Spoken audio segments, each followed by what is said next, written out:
സിയാലിൻ്റെ ആഭിമുഖ്യത്തിൽ നടത്തുന്ന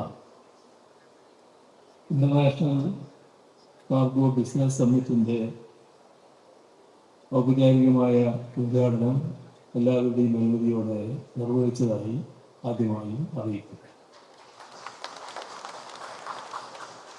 ഒരു വിമാനത്താവള നടത്തിപ്പ് കമ്പനി എന്നതിന് അപ്പുറം കേരളത്തിൻ്റെ സാമ്പത്തിക വളർച്ചയ്ക്ക് സഹായകമായ ബിസിനസ് അന്തരീക്ഷം സൃഷ്ടിക്കാൻ കൊച്ചി അന്താരാഷ്ട്ര വിമാനത്താവള ലിമിറ്റഡ് സ്ഥിരമായി ശ്രദ്ധിച്ചു വരുന്നു. ആ വികസന കാഴ്ചപ്പാടിൻ്റെ ഒരു ദൃഷ്ടാന്തമാണ് ഈ ഇന്റർനാഷണൽ കാർഗോ ബിസിനസ് സമ്മിറ്റ്. കേരളത്തിൻ്റെ വാർഷിക കാർഗോ കയറ്റുമതി ബിസിനസ് 40,000 കോടി രൂപയുടേതാണ്. ഇതിൻ്റെ 60% കൊച്ചിയിൽ നിന്നാണ് നടക്കുന്നത്. ഞാൻ നോക്കിയാൽ ഈ സമ്മിറ്റിന് ഉചിതമായ വേദിയാണ് ഇത്. സംസ്ഥാനത്ത് എയർ, റോഡ്, റെയിൽ, സീ എന്നിവയെ പരസ്പരം ബന്ധിപ്പിച്ചുകൊണ്ടുള്ള മൾട്ടി മോഡൽ കാർഗോ ശൃംഖല സ്ഥാപിക്കാനുള്ള ശ്രമങ്ങളാണ് നടന്നു വരുന്നത്. ആ മൾട്ടി മോഡൽ കാർഗോ ശൃംഖലയുടെ കേന്ദ്രമായി സിയാലിനെ മാറ്റുകയാണ് ലക്ഷ്യം. അത് മുതിർന്ന ചർച്ചകളും നിർദ്ദേശങ്ങളും ഈ സമ്മിറ്റിൽ ഉയർന്നു വരുമെന്നാണ് ഉദ്ദേശിക്കുന്നത്. അത് മനസ്സിൽ വെച്ച് വേണം എല്ലാവരും ഇതിൻ്റെ ഭാഗമാകാൻ എന്ന കാര്യം കൂടി അഭ്യർത്ഥിക്കും. കാർഗോ ബിസിനസിൻ്റെ വിപുലീകരണത്തിന് നിരവധി പദ്ധതികളാണ് സംസ്ഥാന സർക്കാർ ആവിഷ്കരിച്ച് നടപ്പാക്കി വരുന്നത്. ഇതിൻ്റെ ഗുണഫലങ്ങൾ കണ്ടു തുടങ്ങി. നിരവധി സ്ഥാപനങ്ങളുടെ ലോജിസ്റ്റിക്സ് പാർക്കുകൾ, അത്യാധുനിക വെയർഹൗസുകൾ കൊച്ചിയിലും സമീപ പ്രദേശങ്ങളിലുമായി സ്ഥാപിക്കപ്പെടുകയാണ്. 4 നൂറ്റാണ്ട് മുൻപാണ് സിയാൽ എയർ കാർഗോ പ്രവർത്തനം തുടങ്ങിയത്. അതായത് ഇത് സിയാൽ കാർഗോ പ്രവർത്തനങ്ങളുടെ ലളിത ജൂബിലി വർഷമാണ്. ഇന്ന് ആഭ്യന്തരവും അന്താരാഷ്ട്രവുമായ കാർഗോ ട്രാൻസ്ഷിപ്മെന്റ്, താപനില നിയന്ത്രണ സൗകര്യങ്ങൾ എന്നിവ ഉൾപ്പെടെ 2.5 ലക്ഷം ചതുരശ്രയടിയിലധികം വെയർഹൗസിംഗ് സൗകര്യങ്ങൾ സിയാൽ ഒരുക്കിയിട്ടുണ്ട്.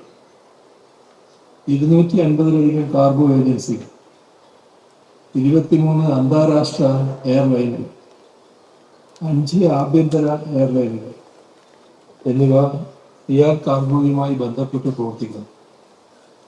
കൂടാതെ തിരുപ്പൂർ കോയമ്പത്തൂർ കാർഗോ ഹബ്ബ് അടുത്താണ് എന്നതും ഇതിന് ഗുണമാകുന്നു. 2024 നമ്മൾ 1 ലക്ഷം ചതുരശ്രയടി വിസ്തീർണമുള്ള പുതിയ ഇറക്കുമതി കാർഗോ ടെർമിനൽ കമ്മീഷൻ ചെയ്യുകയും ആനുവൽ ക്വാറന്റൈൻ സേവനങ്ങൾ ആരംഭിക്കുകയും എക്സ്പ്രസ് കാർഗോ ക്ലിയറൻസ് സൗകര്യങ്ങൾ വിപുലീകരിക്കുകയും ചെയ്തു.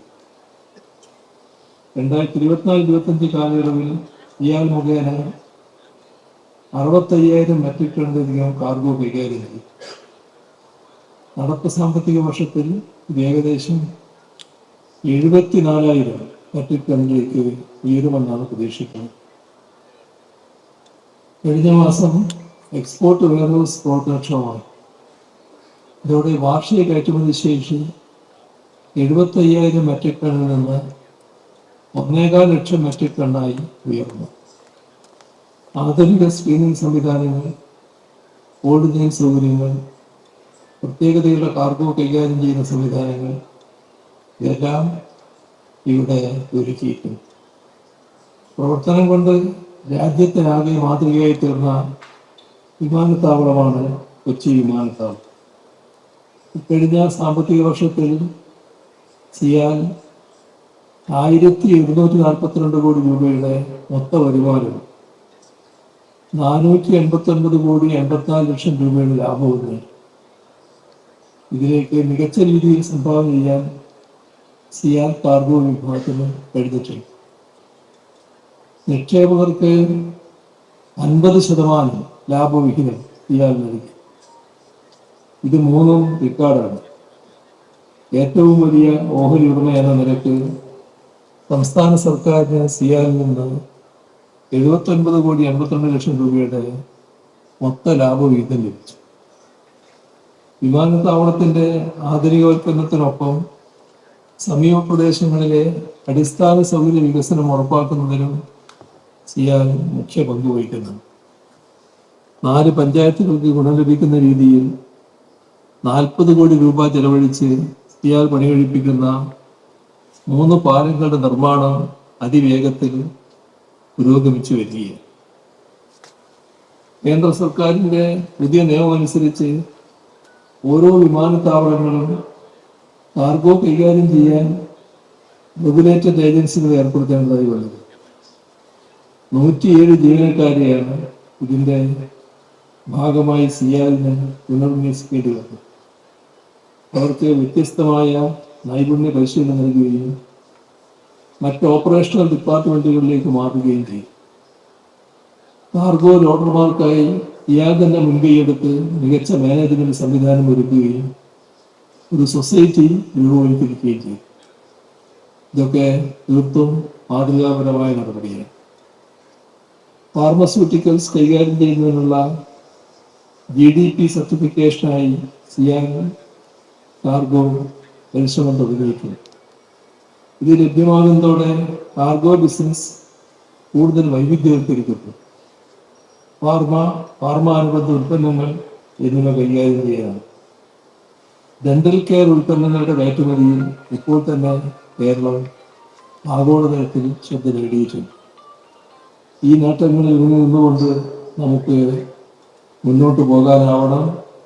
അതിനുതകുന്ന ചർച്ചകളാൽ ഈ സമ്മിറ്റ് സമ്പന്നമാകും എന്ന് പ്രതീക്ഷിച്ചുകൊണ്ട് ഇതിൻ്റെ ഉദ്ഘാടനം നിർവഹിച്ചത് ഒരിക്കൽ കൂടി അറിയിച്ചുകൊണ്ട് അവസാനിപ്പിക്കുന്നു. നിങ്ങൾക്ക് എൻ്റെ സ്നേഹാഭിവാദം.